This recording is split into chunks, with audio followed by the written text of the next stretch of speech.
Is there a problem with Iran's midfield? This is a question that continues to be brought up. On today's episode, we won't only be talking about Iran's midfielders, but we will also analyze the culture of Iranian football. You know the deal, and you know what time it is. It's time for Team Melli Talk.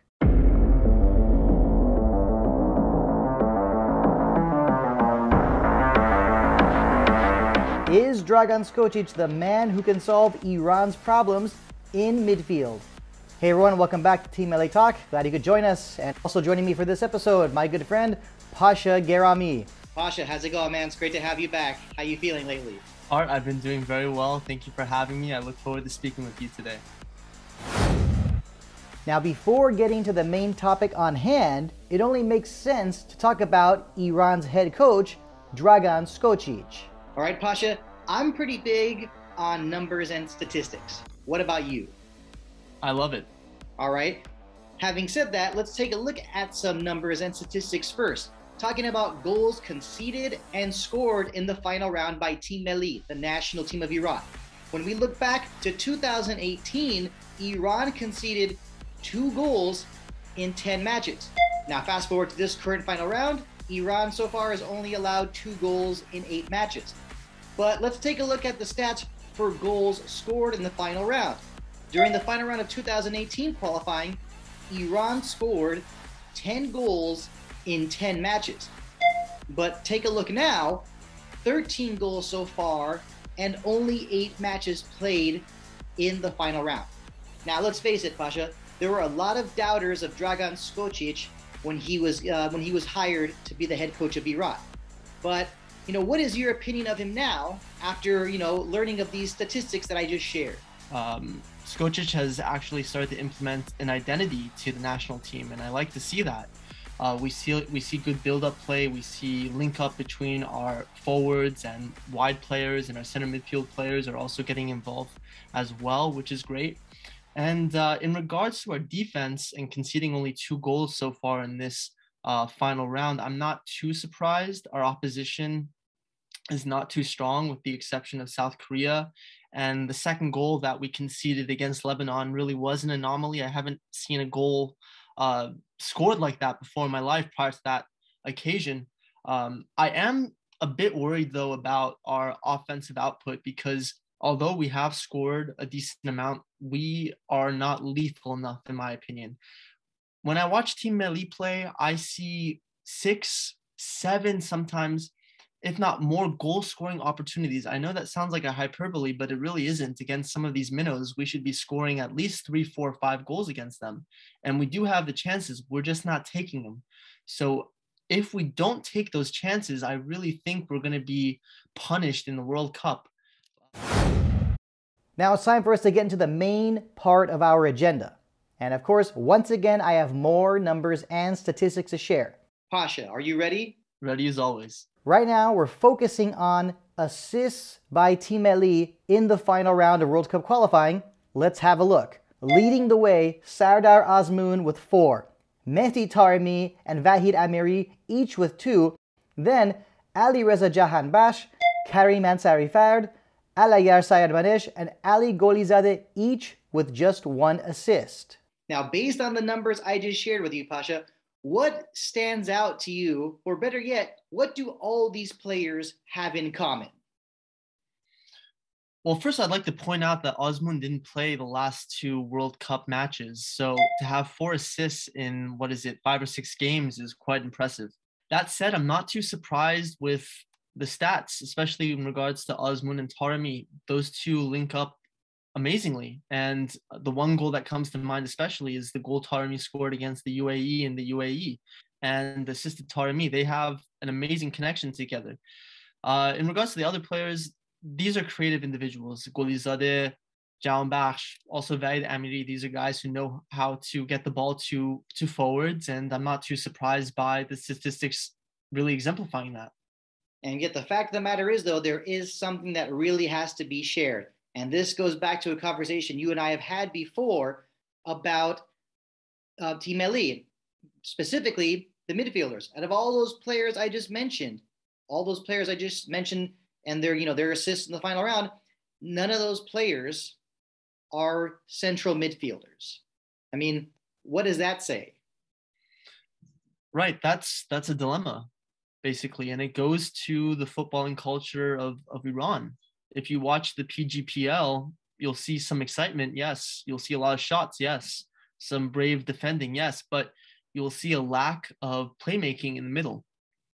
And in my opinion, that's because Iranian football emphasizes a very direct type of play, where perhaps attack is facilitated all the way back in the defensive third or in the final third.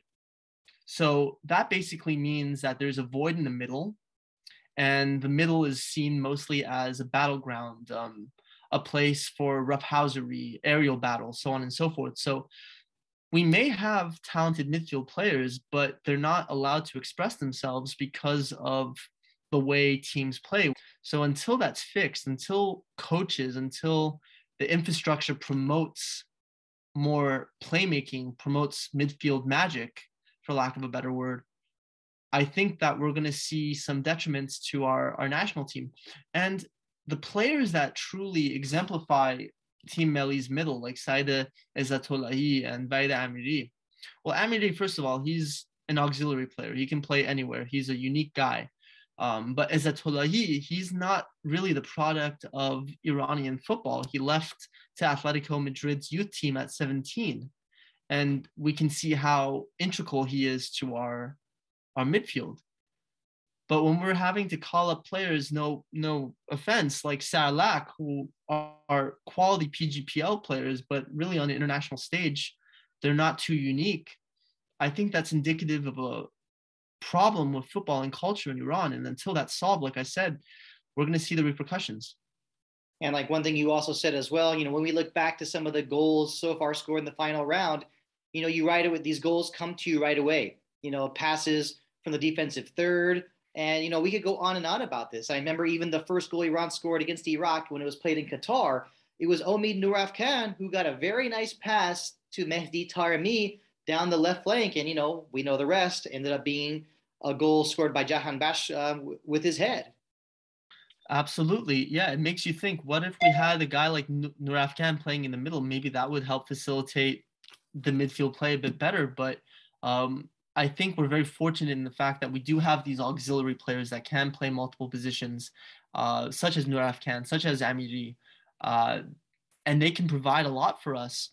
But the problem, like you mentioned, is the playmaking doesn't start from the middle. And I don't think any Team Melli fan would complain about the goals we scored. But I think in the long run, we can see that if we don't facilitate things from the midfield, we will have problems against better teams.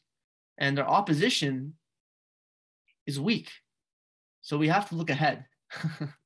We all know this phrase, and that is, you have to coach with what you have and not coach with what you wish you had or what you think you have. And to be honest, this leads me to the question of, how do we overhaul Iranian football?